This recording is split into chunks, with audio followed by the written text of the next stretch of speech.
नमस्कार। मैं डॉक्टर रवि रंजन कुमार झारखंड केंद्रीय विश्वविद्यालय में हिंदी का प्राध्यापक हूं। आज मैं ज्ञान रंजन जी की कहानी बहिर्गमन, जो उनकी अंतिम से दूसरी सबसे महत्वपूर्ण कहानी है, उस पर अपनी राय रखूंगा। ज्ञान रंजन अपने समय के महत्वपूर्ण लेखक रहे हैं और उनकी कहानियां कुल 30 या 31 कहानियां ही उन्होंने लिखी, लेकिन एक से एक शानदार और दिल को झकझोर देने वाली कहानियां लिखी हैं। घंटा, बहिर्गमन, अनुभव, इनकी सबसे बाद की कहानियां हैं और बहुत महत्वपूर्ण भी, जिनका कैनवास परिवार से बाहर निकलकर समय और परिवेश के यथार्थ की पहचान के नए व्यापक मानवीय संदर्भ निर्मित करता है। पढ़ा लिखा लगातार पतन की गर्त में गिरता जा रहा था। जो उच्च तबका था उसमें नैतिक पतन की गिरावट होती जा रही थी और समाज इस पर चिंतित न होकर के उदासीन था। लेखक का मन यह देखकर शांत कैसे रह सकता है? इनफैक्ट किसी भी लेखक का नहीं रह सकता। यह कहानी इस रूप में अधिक रचनात्मक प्रयोग है क्योंकि यह घंटा के विद्रोह से आगे बढ़कर मैं के सजग होकर व्यापक दृष्टिकोण अपनाने की कहानी है। इस संदर्भ में विजय मोहन सिंह कहते हैं कि ज्ञान रंजन विचार से रचना में जाते लगे, जबकि घंटा में वह रचना से विचार में गए थे। मतलब इस कहानी में वो विचार से रचना की तरफ जाते हैं, जबकि इससे पहले जो कहानी उन्होंने लिखी थी घंटा, उसमें वो रचना से विचार के बीच की यात्रा करते हैं। यह कहानी लेखक की विकसित व संश्लिष्ट संवेदना का परिचायक है। बहिर्गमन में व्यंग्य की धार अत्यधिक पैनी है। अपने पूर्व की कहानियों के मुकाबले हम बात करें तो वो ज्यादा पतनोन्मुख जो बुद्धिजीवी वर्ग है उसके ऊपर एक व्यंग्यात्मक टिप्पणी करती हुई दिखाई पड़ती है।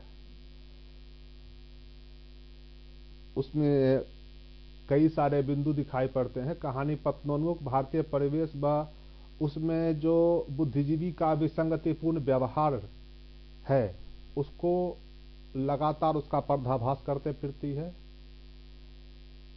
इस कहानी का जो कथानक है वह दयनीय परिणतियों की ओर जाता है। महत्वाकांक्षाएं उसे करुण अंत की ओर ले जाती हैं। जो इंसानी महत्वाकांक्षा है उसके ऊपर एक जो कैसे वो मानवीयता के अंत की घोषणा करता है, ये कहानी उस तरफ इशारा करती है। स्वतंत्रता के बाद हम जानते हैं कि पूरा भारतीय समाज एक अलग दृष्टिकोण में चल रहा था। तेजी के साथ विकसित हुए उस अवसरवादी बुद्धिजीवी वर्ग जो स्वतंत्रता के बाद बड़े पैमाने पर विकसित होते हैं और उसके भीतर रहकर भी विदेशी बनने की जो निरंतर प्रक्रिया उनके अंदर मौजूद है, ये कहानी का जो बुद्धिजीवी वर्ग है वो उसी वर्ग को का प्रतिनिधित्व करता है जो देश में स्वतंत्रता के पहले से ही मौजूद है और जिसके लिए यह सुअर और गधों का देश है। हमेशा पहले भी रहा और अब भी शायद वही है। मतलब जिस दौर में यह कहानी लिखी जा रही है, स्वतंत्र देश की जो इच्छाएं आकांक्षाएं होती हैं, ये बुद्धिजीवी वर्ग उस तरफ जाता ही नहीं। ये अपने आप में डूबा हुआ है और अपने वर्तमान से असंतुष्ट है। अपना देश इसे पिछड़ा और गरीब दिखाई पड़ता है और हमेशा एक उच्च वेस्टर्न देश की तरफ और उसकी संस्कृति की तरफ देखना ही ये अपने आप को उच्च बनाए रखने की एक व्यावहारिक सत्य मानता है।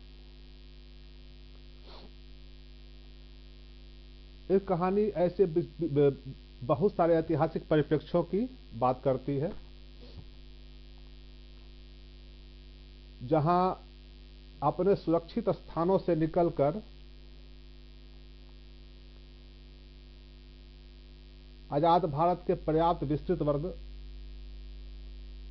में ये जाना नहीं चाहती। गांव से कस्बों की तरफ, कस्बों से महानगर एवं महानगर से विदेश की तरफ बहिर्गमन स्वतंत्र भारत की एक प्रमुख विशेषता बनकर उभरा। आजाद भारत में एक पर्याप्त विस्तृत वर्ग था, मध्य वर्ग, जो पश्चिम की भौतिक संपन्नता, वैभव व विलास से कुछ इस कदर भ्रमित था कि उसे अपना भारत, अपनी सभ्यता संस्कृति सब मात्र इसलिए घृणित और शर्मनाक लगते क्योंकि भारत उनकी भौतिकता व सुख सुविधा की आवश्यकताओं को पूर्ण कर पाने में बहुत समर्थ नहीं था। जाहिर है हम गरीब देश थे और लगभग 1000 साल तक लगातार लौटे जाने के बाद गरीबी की स्थिति कुछ ज्यादा ही भयानक थी और ये जो बड़ा उच्च तबका था, ये अंग्रेजों के साथ रहते रहते, अंग्रेजों की चापलूसी करते करते खुद को अंग्रेज समझने लगा था और इसे लगता था कि संसाधन इनकी आवश्यकताओं की पूर्ति के लिए ही बने हैं और अगर वो उनकी पूर्ति नहीं कर सकते तो जहां पूर्ति होगी वो वहां जाएंगे। इनको देश और समाज और यहाँ की सांस्कृतिक विरासत से कोई लेना देना नहीं था।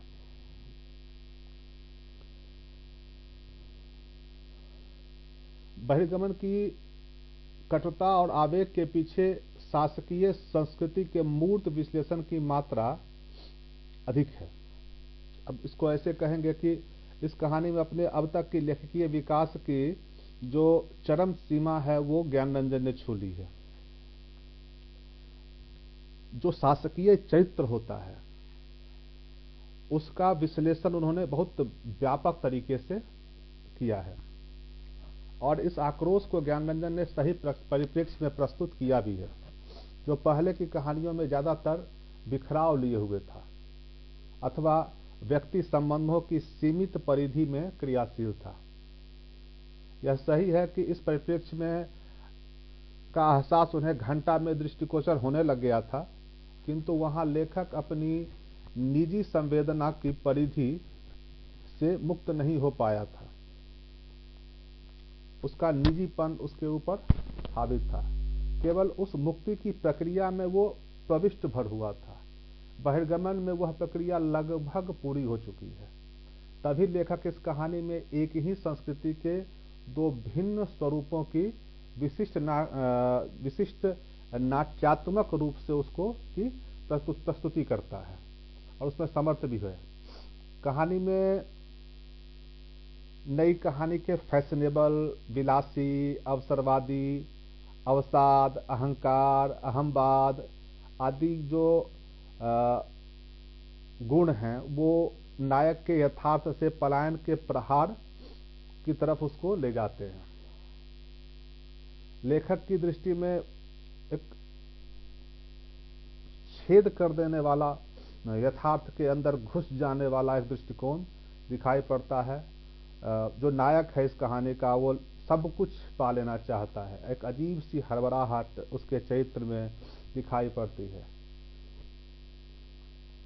और उस पात्र के माध्यम से ज्ञानरंजन जी ने अपने समय के उस कटु यथार्थ को कागज पर उड़ेल दिया है और इसका तरीका जाहिर है मैं पहले बता चुका हूं कि व्यंग्यात्मक है।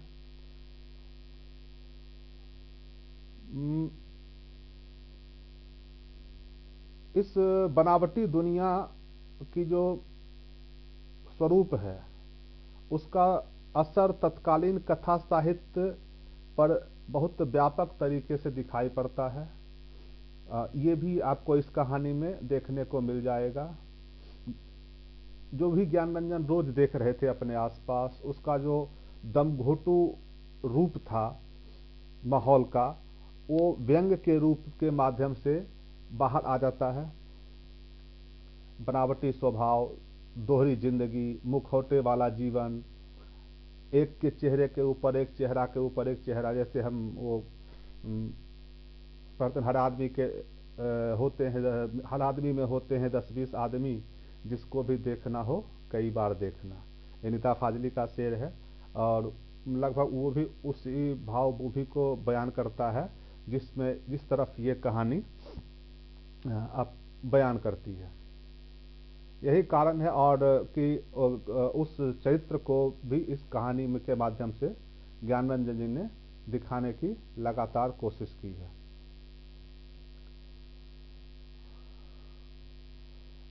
हम देखते हैं कि लोकतंत्र के जो स्वरूप है उसके तरफ भी ये कहानी जाती है और एक तरह से कहती है कि जो मानवीयता का लगाव होना चाहिए वो हमारे वर्तमान लोकतांत्रिक ढांचे में उसके लिए एक भाव शून्यता की स्थिति है। भावना वहां दिखाई नहीं पड़ती। एक क्रूर अमानवीयता विकसित होने वाला ये जो समाज है ये लगातार बल्कि और बढ़ता ही जा रहा है। यह सच्चाई है कि एक जैसे जैसे हम गांव से कस्बे और कस्बे से शहर की यात्रा करते हैं, ये भावना, ये इमोशन लगातार कम होता चला जाता है और इस यात्रा को ये कहानी धीरे धीरे धीरे धीरे बयां करती है। मनोहर नाम का इसका जो कैरेक्टर है, नौजवान है और उसको मतलब कहानी में दो कैरेक्टर हैं, एक मनोहर है जो कस्बे में रहता है और एक सोमदत्त है जो शहर में रहता है। और कैसे मनोहर सोमदत्त की तरह हो जाता है। अपनी ये कहानी दो कैरेक्टरों के माध्यम से एक कस्बाई जो युवा है उसके एक शहरी युवा में परिवर्तन की यात्रा करवाता है और दो अलग अलग रूप एक ही समय में कैसे भावनात्मकता उसके अंदर कम होती चली जाती है उसकी तरफ इशारा करता है। विश्वनाथ तिवारी बहुत बड़े आलोचक है विश्वनाथ प्रसाद तिवारी। उन्होंने ज्ञानरंजन की घंटा कहानी को लेकर और बहिर्गमन और अनुभव कहानी को लेकर टिप्पणी की थी कि ये तीनों कहानियां शक्ति के असली स्रोत से टूटने, अपने अनुभव और अपने असली संसार से अलग होने की कोशिश पर व्यंग करती है। यह बात कहानी के शुरू से अंत तक एक अंडरटोन की तरह व्याप्त है कि शिक्षित मध्यवर्ग मौका परस्ती में सिद्धहस्त होता है और जब भी मौका मिलता है वो अपने निजी फायदे की तरफ ज्यादा देखता है और सामूहिकता की तरफ या मानवीयता की तरफ या अपने से बाहर देखने की तरफ वो नहीं जाता। और जाहिर है ये मौका परस्ती को दिखाना है। इस कहानी में कंडक्टोर की मैं तो बताया है कि आपको चलता रहता है। मनोहर जो कैरेक्टर है उसके माध्यम से वो दिखाना चाहते हैं कि कैसे हम आजकल सोचते हैं कैसे गणित करके लोग अपना काम निकलवाते हैं, कैसे जालसाजी फ्रॉड करके अपन काम निकलवा लेने का भी तेजी और होशियार होना समझा गया है और नैतिकता के मानदंड ढीले होते चले गए बल्कि कमजोर होते चले गए। ये कहानी उसकी तरफ बयां करती है। कहानी में जो मनोहर मूल कैरेक्टर है उसका बहिर्गमन होता है किससे? अपनी मानवीयता से। वह अपने कस्बे से बल्कि बाहरी तौर पर वो अपने कस्बे से और आंतरिक स्तर पर अपने असली जिंदगी से बाहर चला जाता है। अपनी अहमन्यता की तृप्ति के लिए उस तृप्ति के लोभ में आकर्षित होकर एक अज्ञात दुनिया के प्रति चमत्कार से भरा हुआ उसका मन उसे उस तरफ लेकर जाता है। सबसे पहले वह अपने कस्बे से को पिछड़ा हुआ और मरा हुआ कहकर उससे अलग होता है और दिल्ली पर जाकर अपना झंडा गाड़ता है। फिर विदेश से लौटे हुए अपने मित्र सोमदत्त के संपर्क में आने पर उसे लगता है कि यह देश ही व्यर्थ है। एक तरह से अपने वर्तमान से असंतुष्ट होकर भोग और विलास की तरफ की यात्रा ही अपने वर्तमान से एक चमत्कार की तरफ की यात्रा, इसी को बहिर्गमन कहा गया है इस कहानी में। यह जब एक आदमी अपनी जमीन से कटता है तो कैसे वह लगातार उसके अंदर की जो भाव शून्यता है वो बढ़ती चली जाती है, उसकी भावनात्मकता बढ़ती चली जाती है। यह कहानी उस तरफ लगातार इशारा करता है। यह कहानी में, इस कहानी में मनोहर जहां बुद्धिजीवी वर्ग का प्रतीक है, वहीं मैं अर्थात नायक, जो एक अंडरटोन की तरह कहानी में मौजूद है, वो एक विशेष वर्ग का प्रतिनिधित्व करता है। जो एक प्रसिद्ध आलोचक हुए हैं मधुरेश, उन्होंने लिखा है कि यह इस संपूर्ण साधनहीन युवा वर्ग का प्रतीक है जो ऐसी क्रूर और अमानवीय स्थितियों के आगे बुद्धिहीन और भकुआया सा खड़ा रहता है।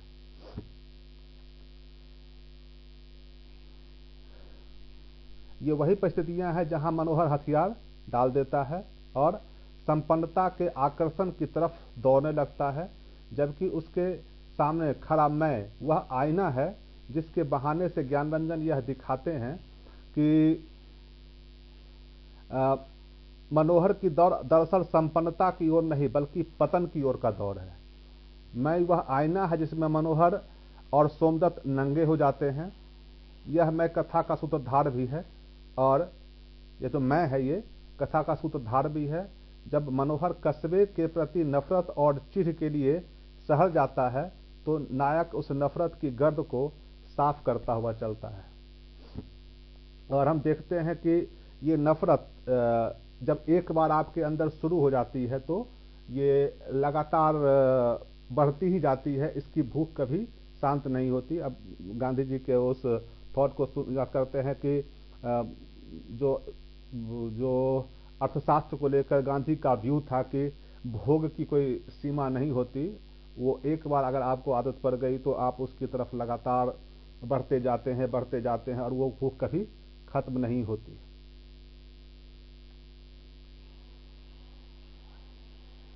यह नायक जो है, इसका जो मैं है, ये जो वो एक सामाजिक व्यक्ति है। उसे कस्बे से लगाव है, सिर्फ लगाव नहीं उसकी कद्र भी है। अपने इसी कस्बाई अनुभव से वह मनोहर के सारे क्रियाकलाप की छानबीन करता है। मनोहर जो भी करता है उसकी छानबीन करता है। वह मनोहर के कस्बे को छोड़कर जाने के कारणों की जानने की कोशिश करता है। इस प्रक्रिया में वह कस्बे के सभी लोगों से इस बारे में बात भी करता है। कस्बे के लोग दुनिया ऐसी ही है कहकर बात टाल देते हैं, जबकि मैं के रूप में नायक रुकता नहीं है। वह लगातार इस कोशिश में लगा रहता है, खोज करने लगता है कि अब दरअसल अपनी कस्बाई बुद्धि के बल पर वह आदमी और समाज के तालमेल को समझना चाहता है कि आखिर ऐसा क्या बदल गया है इंसान के अंदर और समाज की सोच में जो इस दूरी को बढ़ा रहा है। और लगातार इस कहानी का जो मैं है वो इसके मूल्यांकन इस तरफ करता रहता है। तो कह सकते हैं कि यह मानवीयता से पतन की तरफ क्या यात्रा है, यानी अपने आंतरिक मानवता से बहिर्गमन की यात्रा है। धन्यवाद।